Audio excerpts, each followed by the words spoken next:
Good morning विद्यार्थी मित्रों। कक्षा 9 विज्ञान के अंतर्गत आज हम 7वां पाठ शुरू करने जा रहे हैं। 7वां पाठ है हमारा जीवों में विविधता। इसकी बात करेंगे आज हम जीवों में विविधता। यहाँ पर शुरुआत में जो कुछ पाठ में पढ़ने के लिए दिया गया, आप लोग आसानी से जब समय मिले उसके आधार पर आप लोग पढ़ लेना। इसमें कुछ खास काम की चीज़ें तो नहीं है। हमारा पाठ जब शुरू होता है वो तीसरे चौथे पेज पर के बाद शुरू होता है, ख़ास रूप से यहाँ पर चलते हैं।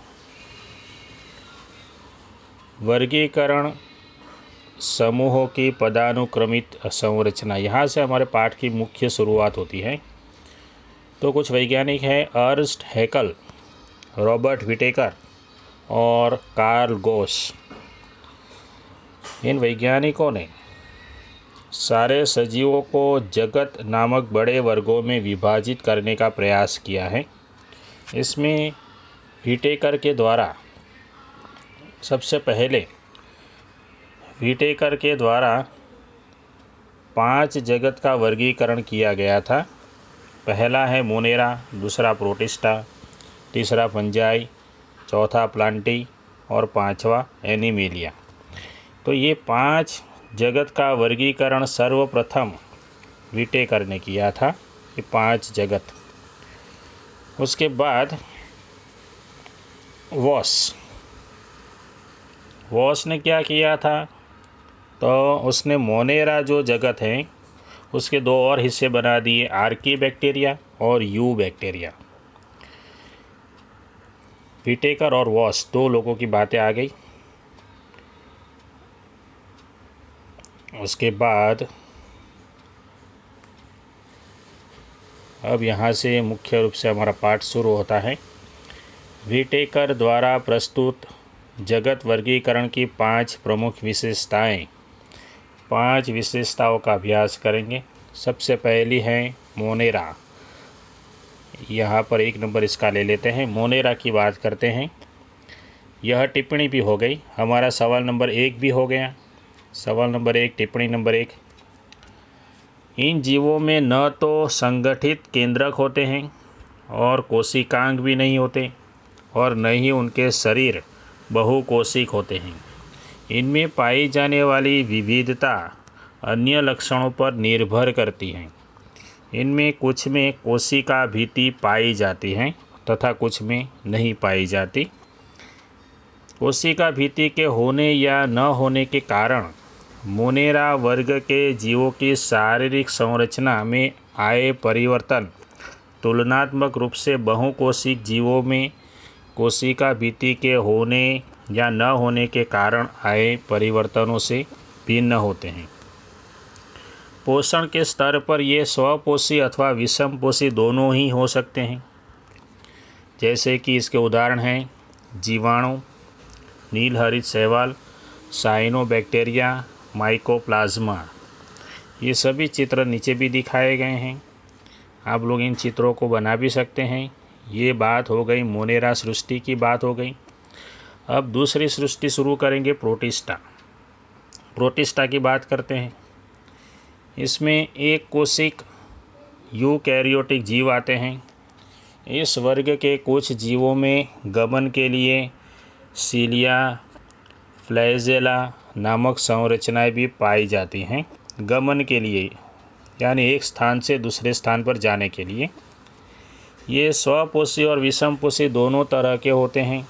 जैसे कि एक कोशिक शैवाल, डायटम्स, प्रोटोजोआ, ये सभी प्रोटिस्टा के उदाहरण हैं। और भी उदाहरण नीचे चित्र में दिए गए हैं, जैसे कि पैरामेशियम, अमीबा, ये सभी उदाहरण दिए गए, यूग्लिना, ये सभी हमारे लिए प्रोटिस्टा हैं। दूसरी सृष्टि हो गई प्रोटिस्टा। आगे चलते हैं तीसरी सृष्टि की ओर, फंजाई। फंजाई की बात करते हैं। ये विषमपोषी यूकैरियोटिक जीव हैं। इनमें से कुछ पोषण के लिए सड़े गले कार्बनिक पदार्थों पर निर्भर रहते हैं, इसलिए इन्हें मृतजीवी कहा जाता है। फंजाई को हम एक और अच्छा सा नाम देते हैं, मृतजीवी। कई अन्य आतिथेय जीव के जीवित जीव द्रव्य पर भोजन के लिए आश्रित होते हैं, फंजाई, और इसीलिए इन्हें परजीवी भी कहते हैं। इनमें से कई अपने जीवन की विशेष अवस्था में बहुकोशिक क्षमता प्राप्त कर लेते हैं। फंजाई अथवा कवक में काइटिन नामक जटिल शर्करा की बनी हुई कोशिका भित्ति पाई जाती हैं, जैसे कि इसके उदाहरण हैं यीस्ट, मोल्ड और मशरूम। इन सभी के चित्र नीचे दिए गए हैं। फंजाई तीसरी टिप्पणी हो गई फंजाई। आगे चलते हैं। यहाँ पर फंजाई में कुछ और भी लिखा है, देख लेते हैं कि कुछ प्रजातियां हैं जैसे कि नीलहरी शैवाल, उसके साथ स्थायी अंतर संबंध बनाने वाली जो कवकों की प्रजाति हैं उसे सहजीविता कहते हैं। ऐसे सहजीवों को हम लाइकेन कहते हैं। लाइकेन किसे कहते हैं? लाइकेन अक्सर पेड़ों की छाल पर रंगीन धब्बों के रूप में दिखाई देते हैं। चौथी टिप्पणी हमारे पास है प्लांटी। इस वर्ग में कोशिका भित्ति वाले बहुकोशिक यूकैरियोटिक जीव आते हैं। ये स्वपोषी होते हैं और प्रकाश संश्लेषण के लिए क्लोरोफिल का प्रयोग करते हैं। इस वर्ग में सभी पौधों को रखा गया है। चूँकि पौधे और जंतु सर्वाधिक दृष्टिगोचर होते हैं, अतः इसके उपवर्गों की तुलना चर्चा बाद में करेंगे। प्लांटी में अभी इतना ही लिखना है। आगे देखते हैं। 4 टिप्पणियाँ हो गई। प्लांटी के बाद एनिमेलिया। एनिमेलिया टिप्पणी नहीं लिखनी है, लेकिन एनिमेलिया में विस्तार से हम लोग बाद में पढ़ने वाले हैं। चलते हैं प्लांटी के में और थोड़ा सा आगे बढ़ते हैं। प्लांटी में देखते हैं। पौधों में प्रथम स्तर का वर्गीकरण इन तथ्यों पर आधारित है कि पादप शरीर के प्रमुख घटक पूर्ण रूपेण विकसित एवं विभेदित होते हैं अथवा नहीं होते। वर्गीकरण का अगला स्तर पादप शरीर में जल और अन्य पदार्थों को संवहन करने वाले विशिष्ट ऊतकों की उपस्थिति के आधार पर होता है। उसके बाद वर्गीकरण की प्रक्रिया के अंतर्गत यह देखा गया है कि पौधे में बीज धारण की क्षमता है अथवा नहीं। यदि बीज धारण की क्षमता है तो बीज फल के अंदर विकसित है या नहीं। यहाँ तक हम लोग प्लांटी के बारे में लिख सकते हैं। 4 टिप्पणी हो गई प्लांटी। चौथी टिप्पणी थी। 5वीं टिप्पणी आएगी हमारी थैलोफाइटा। यह हमारी 5वीं टिप्पणी है। 5वां सवाल है, तो इन पौधों की शारीरिक संरचना में केवल विभेदीकरण नहीं पाया जाता। इस वर्ग के पौधों को सामान्य रूप से शैवाल कहा जाता है। मुख्य रूप से हमें जल में दिखाई देते हैं, जैसे कि यूलोथ्रिक्स, क्लेडोफोरा, अल्वा, स्पाइरोगायरा, कारा। ये सभी टिप्पणियों के साथ आप लोगों को चित्र भी बनाने हैं। ये सब आप लोग जो चित्र देख रहे हैं, ये सभी चित्र आप लोगों को बनाने हैं। ये बात हो गई, थैलोफाइटा की बात हो गई। उसके बाद आता है ब्रायोफाइटा। ब्रायोफाइटा की बात करते हैं। इस वर्ग के पौधों को पादप वर्ग का उभयचर कहा जाता है। यह पादप तना और पत्तों जैसी संरचना में विभाजित होता है। इसमें पादप शरीर के एक भाग से दूसरे भाग तक जल तथा दूसरी चीज़ों के संवहन के लिए विशिष्ट ऊतक नहीं पाए जाते, जैसे कि मॉस और मार्केसिया। इसके भी चित्र बना सकते हैं। मार्केसिया यहाँ पे दिखाया गया है। उसके बाद है टेरिडोफाइटा, तीसरी टिप्पणी, यानी कि ये 7 नंबर का सवाल हो गया। टेरिडोफाइटा, ये 7वीं टिप्पणी हो गई। टेरिडोफाइटा। इस वर्ग के पौधों का शरीर जड़, तना तथा पत्ती में विभाजित होता है। इनमें शरीर के एक भाग से दूसरे भाग तक जल तथा अन्य पदार्थों के संवहन के लिए संवहन ऊतक भी पाए जाते हैं, जैसे कि मार्सिलिया, फर्न और हॉर्सटेल। इन समूह के पौधों में जननांग अप्रत्यक्ष होते हैं और इनमें बीज उत्पन्न करने की क्षमता नहीं होती, अतः ये क्रिप्टोगेम कहलाते हैं। दूसरी ओर वे पौधे जिनमें जनन अंग पूर्ण रूप से विकसित एवं विभेदित होते हैं तथा जनन प्रक्रिया के पश्चात बीज उत्पन्न होते हैं, उन्हें फेनरोगेम कहलाते हैं।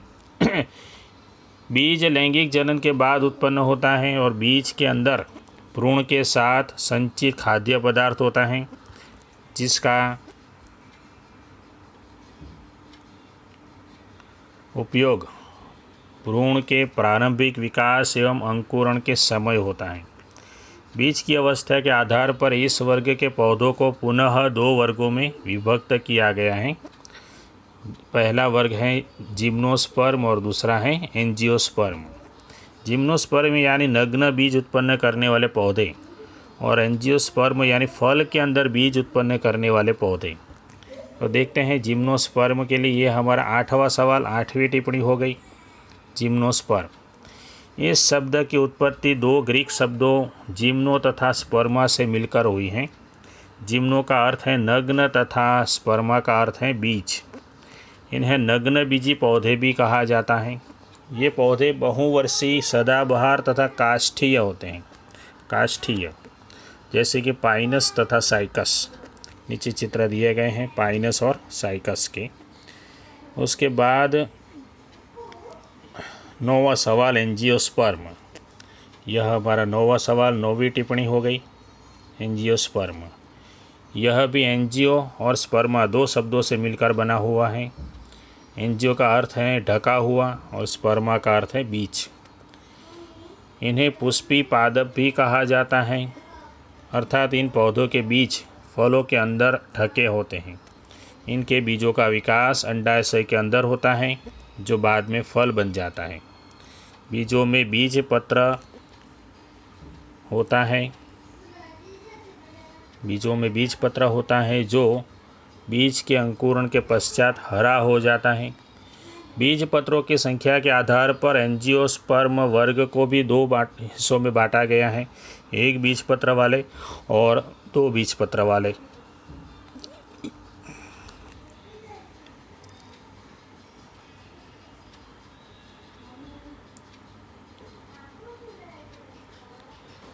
ये बात हो गई एंजियोस्पर्म की।